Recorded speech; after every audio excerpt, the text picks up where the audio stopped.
Welcome to KR creative things. ఈరోజు మనం ఒక నూతన వీడియోతో మీ ముందుకు రావడం జరిగింది.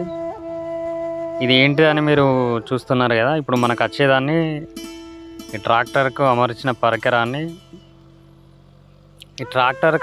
పరికరాన్ని రోటావీటర్ అంటారు. దీంతో ఏంటంటే మన పొలంలో కానీ ఇతర వేరే సాగుకు అనువైన భూములలో మనం సాగు చేసే ముందు ఈ గడ్డి అంతా పోవాలంటే నీళ్లు బాగా పెట్టేసుకొని రోటావీటర్తోని ఇప్పుడు మనం చేసిన విధంగా చేసినట్లయితే గడ్డి మొత్తం కూడా దాంట్లో పడిపోతుంది. అదంతా కూడా దాదాపు ఒక వారం రోజులు ఇలానే ఉంచాలి. మీకు సైడ్ కనిపిస్తుంది బురదతోని. సో ఇట్లా దీంట్లో 2 సార్లు దున్నడం జరుగుతుంది. దీని తర్వాత ఏమైతే అంటే అది వారం రోజుల తర్వాత మొత్తం కుళ్ళిపోయి కాంపోస్ట్ ఎరువులాగా తయారవుతుంది. సో దాంట్లో ఉన్న కలుపు మొక్కల్ని మనం ఒక ఎరువు మాదిరిగా ఉపయోగించుకోవడం జరుగుతుంది. సో రైతుకి ఇది 2 రకాలుగా ఉపయోగపడుతుంది. ఒకటి కలుపు నివారణ జరుగుతుంది, దాంతోపాటు సహజ సిద్ధమైన ఎరువులాగా కూడా మనకు ఉపయోగపడుతుంది. సో అక్కడ చూడవచ్చు కేఆర్ అటు ఇటు తిరుగుకుంటూ మనకు ట్రాక్టర్ డ్రైవర్కు గైడెన్స్ ఇవ్వడం జరుగుతుంది. అంటే ఎటు సైడ్ వెళ్ళాలి, ఎటు నుంచి రావాలి, సో మొత్తం కూడా ఒక పద్ధతి ప్రకారం చేయించడం జరుగుతుంది. మీరు ఇక్కడ చూడవచ్చు ఇది ఎంత స్పీడ్ వరకు వేస్తుంది అనేది. అందుకే మనం జనరల్గా అంటూ ఉంటాం కదా, వ్యవసాయంలో కానీ ఇతర దేంట్లో అయినా కానీ యంత్రాల ద్వారా పని చాలా సులువుగా అవుతుంది. సో ఇక్కడ మనం చూస్తున్నాం ట్రాక్టరు చాలా కేవలం ఒక 5 నిమిషాల వ్యవధిలోనే ఇంత దాదాపు ఒక 10 గుంటల విస్తీర్ణాన్ని ఇలా రోటావేటర్ ద్వారా చదును చేయడం అంటే దాంట్లో మొత్తం కలిపేయడం జరిగింది.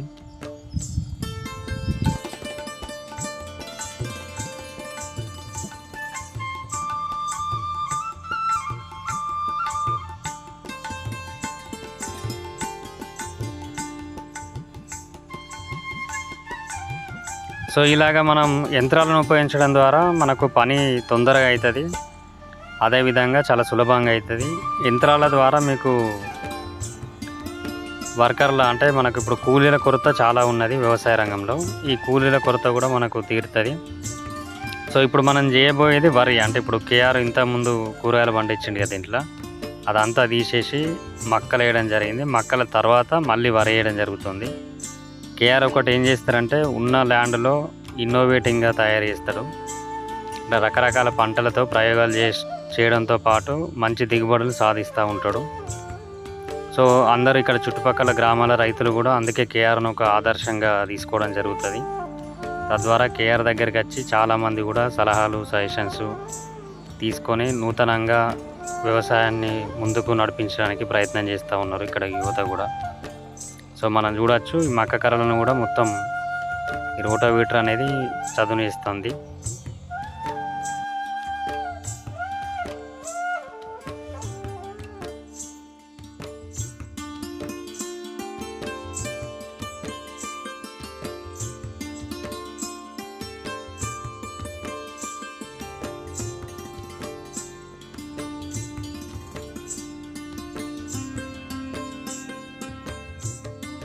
సో ఇక్కడ మీరు గమనించవచ్చు ట్రాక్టర్ అక్కడ రోటావీటర్తోని చదును వేస్తూ ఉంటే వెనకాల తెల్ల కొంగలు వచ్చి కూడా మొత్తం చిన్న చిన్న క్రిములు కీటకాలను ఏరుకొని తింటున్నది. సో ఇట్లా మనకు దీన్నే జీవ వైద్యం అంటారు. అంటే మనం రకరకాల జీవులు రకరకాల ఇతర జీవులపైన ఆధారపడి పరాన్న జీవులుగా జీవిస్తూ ఉంటాయి. అందులో భాగంగానే మనం అంటే మనుషులపైన ఎన్నో రకాలైన పక్షులు, జంతువులు, ఇతర కీటకాలు కూడా బతుకుతాయి. చాలామంది తెలియదు మన మనుషుల చర్మం పైన అంటే శరీరం పైన కూడా కొన్ని లక్షల కోట్ల సంఖ్యలో బ్యాక్టీరియా ఉంటుంది. కాకపోతే అది చాలామంది తెలియదు. సో ఇట్లా రకరకాల పరాన్న జీవులు కూడా భూమిపైన ఇతర జీవులను ఆసరా చేసుకొని బతుకుతూ ఉంటాయి. సో చూడొచ్చు ఇది 3వ పంట.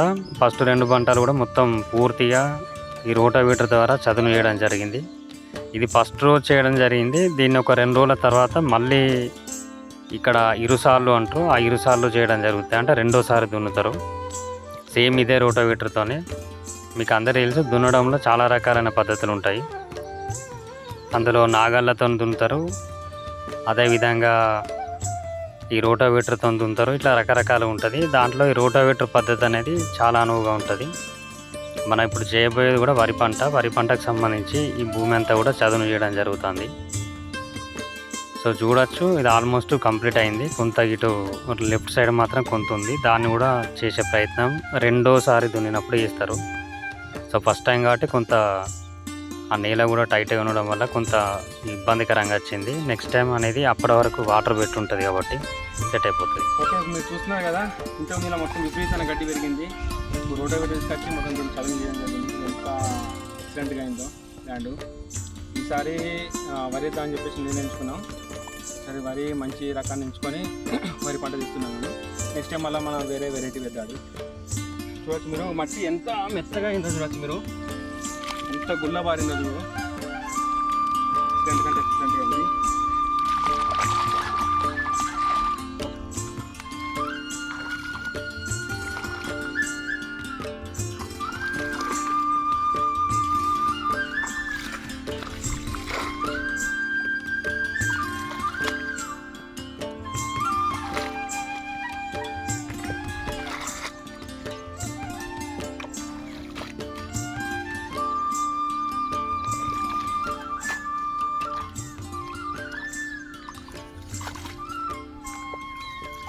సో ఇక్కడ ఇప్పుడే మనకు రోటోవేటర్తో పూర్తిగా దున్నడం జరిగింది.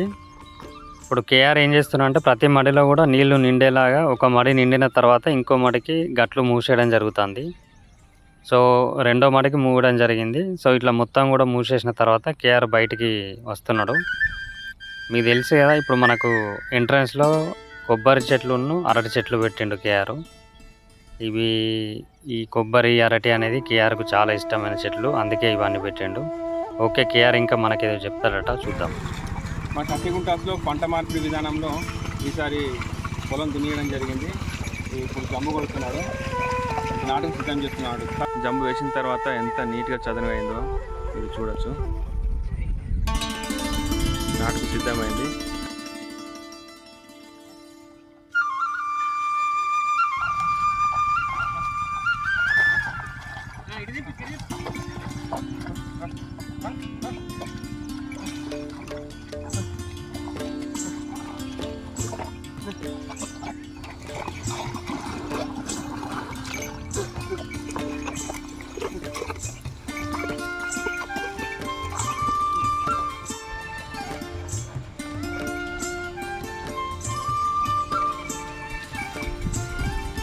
ఓకే, ఇప్పటి వరకు మీరు చూసిరా, కేఆర్ కూడా దీన్ని జంబు కొట్టడం అంటారు, ఈ జంబు కొట్టే ప్రయత్నం చేసిండు.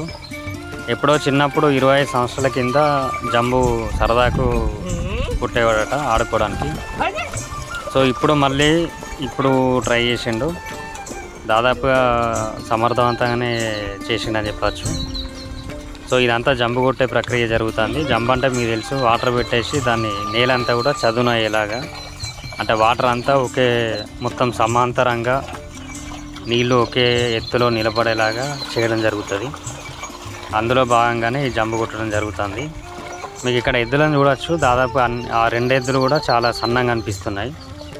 వాస్తవానికి వాటికి ఎంత తిండి పెట్టినా అలానే ఉంటాయి, ఎందుకంటే అవి రోజు వర్క్ చేస్తాయి కాబట్టి వాటికి చాలా సమర్థవంతమైన ఎక్సర్సైజ్ జరుగుతుంది. దానివల్ల చాలా స్టిఫ్గా బలవర్ధంగా తయారైతే అందుకే కొంత సన్నంగా అనిపిస్తాయి.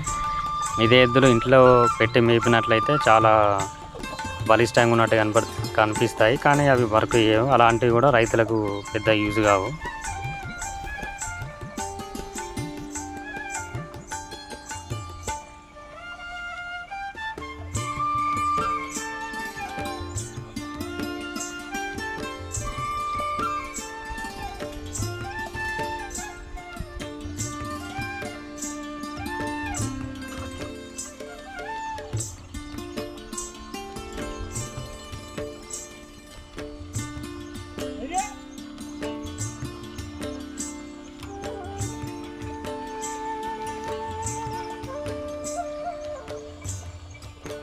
సో మొత్తానికైతే జంబు కొట్టుడు లాస్ట్ చివరి దశ చేరుకున్నది.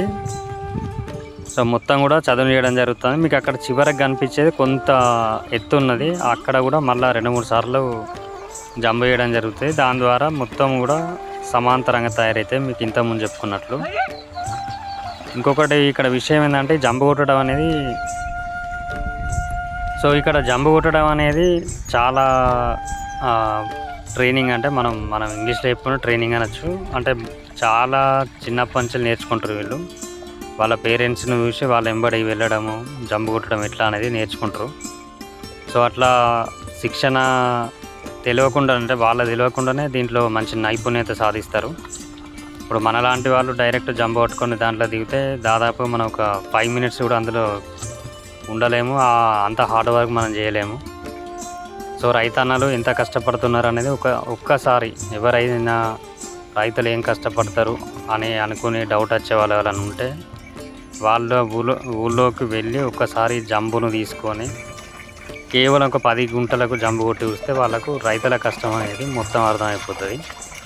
చాలా అంటే చాలా కఠినంగా ఉంటుంది జంబు కొట్టడం అనేది. ఇది కూడా అక్కడ చదును అనేది కరెక్ట్ రావడం లేదని చెప్పేసి దానిపైన ఎక్కడం జరుగుతుంది. సో ఇట్లా జంబు కొట్టడంలో ఇతర విషయాలలో రైతులు చాలా కష్టపడుతూ ఉంటారు, కానీ చాలా సందర్భాలలో వాళ్ళకు శ్రమకు తగినంత ఫలితం అనేది లభించదు. సో అందుకే కేఆర్ ఏం చేసిందంటే, ఇప్పుడు మనకు ఈ పొలానికి సంబంధించి ఏ వర్కర్ వచ్చినా చాలా గౌరవంగా చూసుకుంటాడు. అదేవిధంగా నార్మల్గా కూలీల విషయంలో అయినా చాలా రెస్పెక్టబుల్గా వాళ్ళకు రెస్పెక్ట్ ఇవ్వడం కానీ, వాళ్ళని అన్ని రకాలుగా చాలా బాగా చూసుకోవడం జరుగుతుంది.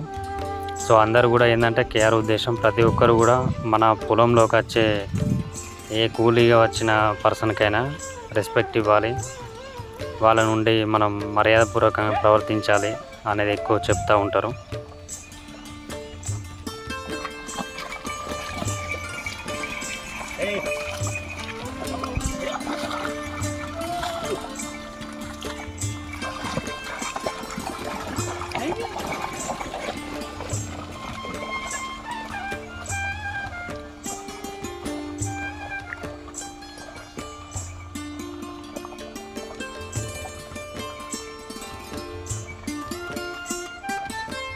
సో ఇది మన తోట, అంటే ఒకప్పుడు తోట, ఇప్పుడు పొలం చేస్తున్నాం కాబట్టి దీని ఎంట్రన్స్ ఇది.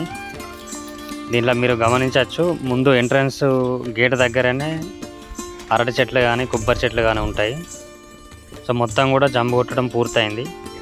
ఇటు రైట్ సైడ్ చూసినా కానీ ఇక్కడ మనకు అరటి, కొబ్బరి, ఇట్లా కేఆర్కు చాలా ఇష్టమైన మొక్కలు ఇక్కడే కనిపిస్తాయి. సో ఇక్కడ లాంగ్ డిస్టెన్స్లో చూడవచ్చు, అంతా కూడా చదునైంది. మనకు కొన్ని ఎత్తు వంపుల జాలలో కూడా సెట్ అయింది. ఇక్కడ కేఆర్ విత్తనాలు జల్లడానికి అని చెప్పేసి ట్రై చేస్తున్నాడు. ఇప్పుడు ఆ విత్తనాలను, అంటే ఒక 2 రోజులు నానబెట్టిన విత్తనాలను, అంటే వరి అంటే వడ్ల విత్తనాలను అందులో వేసి అందివ్వడం జరుగుతుంది. మన ఊర్లో చాలామంది కూడా ఎక్స్పర్ట్స్ ఉన్నారు ఇట్లా వేయడానికి. సో కేఆర్ కూడా చల్లే ప్రయత్నం చేస్తాడు, మనం గమనించవచ్చు అది. ఇక్కడ కేఆర్ మొత్తం ఒక క్రమ పద్ధతిలో దాన్ని చల్లడానికి ప్రయత్నం చేస్తూ చల్లుతున్నాడు, మనం చూడవచ్చు. తర్వాత మొత్తం టోటల్గా పొలం అంతా కూడా చల్లే ప్రయత్నం జరుగుతుంది. మనకు దాదాపుగా ఈ 30 గుంటలలో ఒక 3 గంటల సమయం పట్టింది చల్లడానికి. చాలామంది రైతులు కూడా నాట్లు వేయడం అనే ఒక పద్ధతిని ఫాలో అవుతూ ఉంటారు. అంటే మొదట నారుమడిని అలకి, ఆ నారుమడిలో నారు ఒక 28 రోజులు పెరిగిన తర్వాత ఆ నారును మాత్రమే నాట్లు వేయడం జరుగుతుంది. ఈ నాట్లు వేయడం ద్వారా ఏంటంటే దాదాపుగా ఒక 5,000 రూపాయలు నాట్లు వేసే వాళ్ళకు ఖర్చు అవుతుంది. సో అలా కాకుండా ఇలా డైరెక్ట్ వెదజల్లే పద్ధతి, అంటే సీడ్ బ్రాడ్కాస్టింగ్ అంటారు దీన్ని. ఈ సీడ్ బ్రాడ్కాస్టింగ్ ద్వారా ఏంటంటే మనకు ఈ వరి పంటకు పెట్టే పెట్టుబడులు మొదట, అంటే స్టార్టింగే మనకు ఒక 5,000 రూపాయలు సేఫ్ అవుతుంది. సో ఈ బ్రాడ్కాస్టింగ్ అనేది హ్యూమన్ పరంగా వేయచ్చు, లేదా డ్రోన్ పరంగా కూడా వేయచ్చు. సో ఇప్పుడు మీరు చూసేది మాన్యువల్గా, అంటే హ్యూమన్ పరంగా ఇది కూడా వచ్చు ఇప్పుడు మీరు.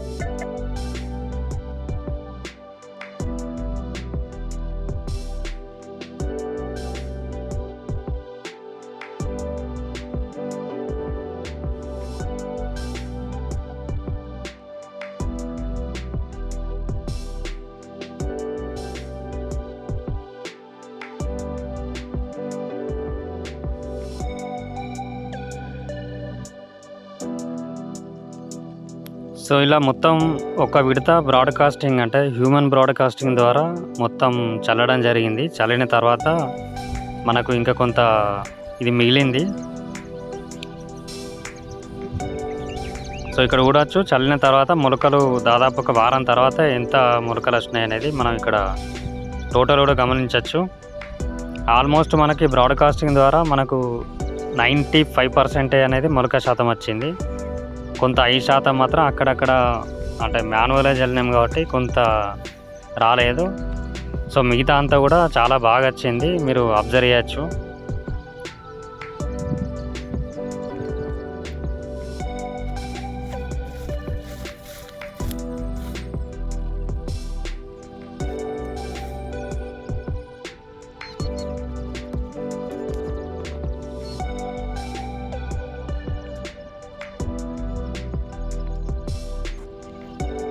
కొన్ని ప్లేసెస్లో ఎక్కడైతే మొలకలు రాలేదో అవన్నీ కూడా ఇప్పుడు మనం 10 రోజుల తర్వాత చూడవచ్చు.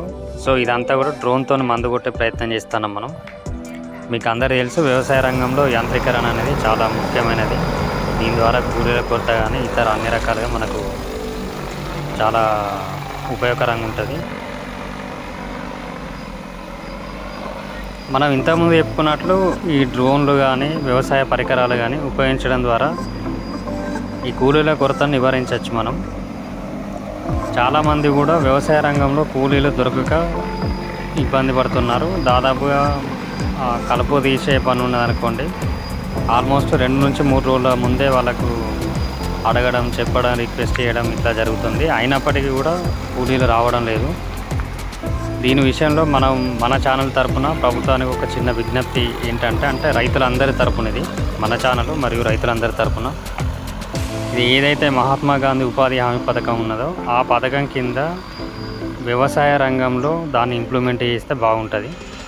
ఇప్పుడు కాలువల కెనాల్స్ తీయడం కానీ, చెరువుల పూడిక తీయడం కానీ ఇట్లా రకరకాల చేస్తున్నారు కదా. దాంతోపాటు ఈ వ్యవసాయ రంగంలో కూలీలకు ఆ పథకం కింద అంటే మహాత్మా గాంధీ ఉపాధి హామీ పథకం కింద ఉపయోగించినట్లయితే చాలా ఉపయోగకరంగా ఉంటుంది. అదేవిధంగా రైతులకు చాలా ఆర్థికంగా కూడా లబ్ధి చేకూరినట్లయితుంది. సో ఇప్పుడు మనం ఇది చూసేది డ్రోన్. ఇది శ్యామ్టెక్ కార్పొరేషన్ వల్ల ఇది అంటే శ్యామ్టెక్ కార్పొరేషన్ అంటే ఎవరిదో కాదు, మన కేఆర్ వాళ్ళ బ్రదర్ది. సో కేఆర్ ముఖ్య ఉద్దేశం ఏంటంటే రైతులను ఆర్థికంగా ఎదిగేటట్టు రకరకాల మెథడ్స్ ద్వారా కొత్త కొత్త పంటలను పండించడం.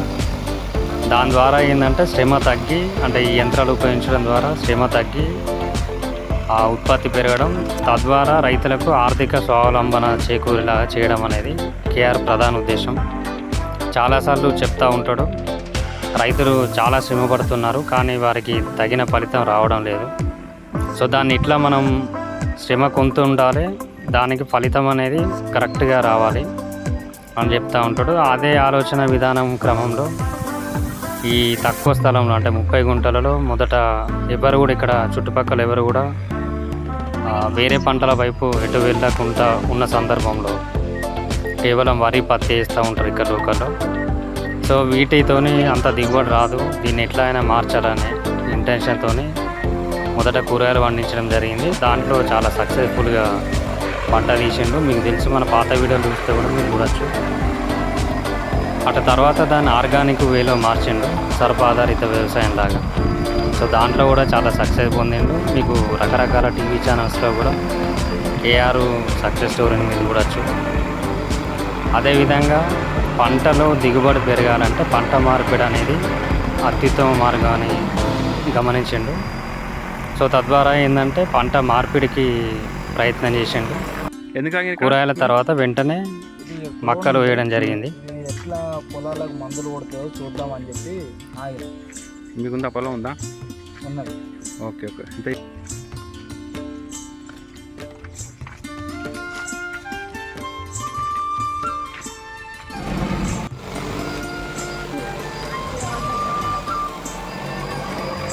సో మీకు అందరూ తెలుసు, కేఆర్ ప్రధాన ఉద్దేశం తక్కువ పెట్టుబడితోనే ఎక్కువ దిగుబడి సాధించడం. దాని ద్వారా కొత్త యువకులను అగ్రికల్చర్ రంగంలోకి ఆహ్వానించడం. సో మన దగ్గర ఆదాయం వస్తుంది, అంటే అగ్రికల్చర్లో ఆదాయం వస్తుంది అనేది అర్థమైన తర్వాత యువకులు కానీ చదువుకున్న నేటి తరం యువత కానీ అగ్రికల్చర్లో ముందడుగు వేయడానికి ముందుకొస్తారు. కాబట్టి అది నిరూపిస్తున్నాడు కేఆర్. సో అదే క్రమంలో పంట మార్పిడి అనే ఒక ప్రక్రియను చేపట్టిండు. మొదట వరి నుండి కూరగాయలు వేయడం జరిగింది. ఆ కూరగాయలను మళ్ళీ సర్ప ఆధారిత, అంటే ఎలాంటి కెమికల్ లేకుండా సర్ప ఆధారిత వ్యవసాయం చేయడం జరిగింది. మీకు అడగచ్చు మీరు, సర్ప అంటే కూడా కెమికలే కానీ, కాకపోతే సర్పని చాలా తక్కువ మొత్తంలో ఉపయోగించడం జరిగింది. కేవలం 10 గ్రాములు 20 గ్రాములు మొత్తం ఎంటైర్ 30 గుంటల పంటకు. దాని తర్వాత మళ్ళీ పంట మార్పిడి విధానం ద్వారా మొక్కలు పండించడం జరిగింది. మీకు అందరూ తెలుసు, దాంట్లో కూడా మంచి సక్సెస్ సాధించడం జరిగింది. అటు తర్వాత మళ్ళీ భూమిని సారవంతం చేయాలంటే మళ్ళీ పంట మార్పిడి చేయాలనే ఉద్దేశంతో ఈసారి వరి వేస్తున్నాడు. ఆ వరి కూడా ఏంటంటే చాలా పకడ్బందీగా ఒక పద్ధతి ప్రకారం ఇస్తాడు. ఎలాగంటే అందరూ కూడా నాట్లు వేయడానికి దాదాపు 5,000 రూపాయలు ఖర్చు పెడతారు. సో ఆ స్టార్టింగ్ 5,000ను మాన్యువల్ బ్రాడ్కాస్టింగ్ ద్వారా ఇంతకుముందు మనం వివరంగా చెప్పుకున్నాం. ఆ పద్ధతి ద్వారా కేవలం 500 రూపాయలకే బ్రాడ్కాస్టింగ్ ద్వారా చెల్లించడం జరిగింది. సో అక్కడ ఆటోమేటిక్గా ఇప్పుడు 4,500 అనేది ఆదాయం సమకూరినట్టే రైతుకు. సో ఇదొక ఎగ్జాంపుల్. సో కేఆర్ ముఖ్య ఉద్దేశం ఏంటంటే, సో ఇంతకుముందు చెప్పుకున్నట్లు కేఆర్ ముఖ్య ఉద్దేశం ఏంటంటే చాలా తక్కువ శ్రమతోనే ఎక్కువ దిగుబడి సాధించాలనేది. సో కేఆర్ ముఖ్యంగా ఇన్ని రకాల పంట మార్పిడులు ఇంత అనుభవంలో గ్రహించింది ఏంటంటే, అన్ని రకాల దిగుబడులు వస్తున్నాయి, కాకపోతే గడ్డి అనేది చాలా ఎక్కువ పడుతున్నది. సో దీనికి ఒక మంచి మార్గం ఏంటంటే, మొదట మనకు పవర్ టిల్లర్ అంటారు, పవర్ టిల్లర్ కానీ లేదా బ్రష్ కటర్ కానీ ఇట్లాంటివి ఉపయోగించడం జరిగింది. దాంతోపాటు వీడర్స్ కూడా, hand weeders, hand chop cutters use చేయడం జరిగింది. అయినా కానీ గడ్డి పోలేదు. సో ఇప్పుడు రాబోయే పంటకు మీకు అందరూ తెలుసు పాలిమల్చింగ్ అంటారు, పాలిథిన్ కవర్తోని. ఆ పాలిమల్చింగ్ ద్వారా రాబోయే పంటను వేయాలని ఆలోచనలో ఉన్నాడు. అది కూడా మీకు రానున్న వీడియోలలో కనిపిస్తుంది. సో ఇట్లా రకరకాల ప్రయోగాలు చేసుకుంటూ దాంతోపాటు మంచి ఆదాయం కూడా కేఆర్ సమకూర్చుకోవడం జరుగుతుంది. దీన్ని కూడా అందరికి కూడా ఎక్స్ప్లెయిన్ చేసి చెప్పడం జరుగుతుంది. చాలామంది ఈ మధ్య కాలంలోనే కేఆర్ను అనుసరించి చుట్టూ ఫెన్సింగ్ చేసుకోవడం కానీ, కూరగాయల పంటల వైపు మళ్ళడం కానీ ఇట్లా కేఆర్ని అడిగి చేస్తున్నారు. ఇది ఒక శుభ పరిణామంగా చెప్పుకోవచ్చు మనం. సో ఈ వీడియో అంతా కూడా మీరు గమనించారు కదా, ఒక సైంటిఫిక్ మెథడ్లో ఈ పంట అంతా కూడా జరుగుతుంది. మీకు ఇప్పుడు వేసింది ఏంటంటే పంట మార్పిడిలో భాగంగా వరి వేయడం జరిగింది చాలా తక్కువ ఖర్చులో. నార్మల్ ఫార్మర్కు సపోజ్ ఎకరానికి ఒక 20,000 ఖర్చు అయితే కేఆర్ కేవలం దాన్ని ఒక 10,000 ఖర్చులోనే తీసుకురావడం జరిగింది. సో ఇప్పుడు పంట దాదాపు 2 నెలల దశలో ఉంది, 2 నుంచి 3 నెలల దశలో. ఓకే అండి, మొత్తానికైతే ఈ వీడియో మీకు చాలా బాగా నచ్చింది అనుకుంటున్నాను నేను. ఈ వీడియోని మీ కొత్తగా ఫార్మింగ్లోకి వచ్చే వాళ్ళకు, అదేవిధంగా ఆల్రెడీ చేస్తున్న ఫార్మర్స్ కూడా చూపించండి. వాళ్ళు కూడా నూతన పద్ధతులు నేర్చుకోవడం జరుగుతుంది.